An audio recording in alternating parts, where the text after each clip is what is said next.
כשאני לא מצליח להירדם, ומחשבות יוצאות ונכנסות, אני יושב על המיטה שלי וסופר כבשים, ולפעמים גם כבשות.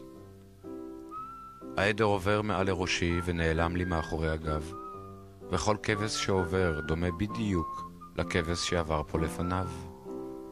כבש ראשון וכבש שני, כבש שלישי ורביעי, כדורים של צמר כולם דומים, עוברים כבש שמיני וכבש תשיעי.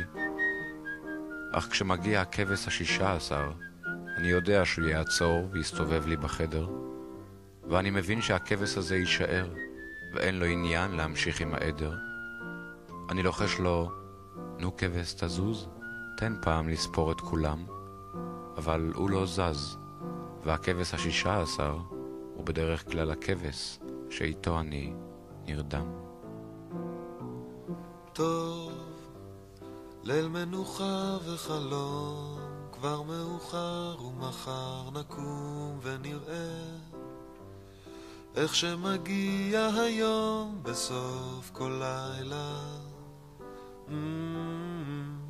טוב, חושך נפל על הרחוב, רק הירח משאיר את אורו הצהוב, צרצר מצרצר צרצורו לילה טוב.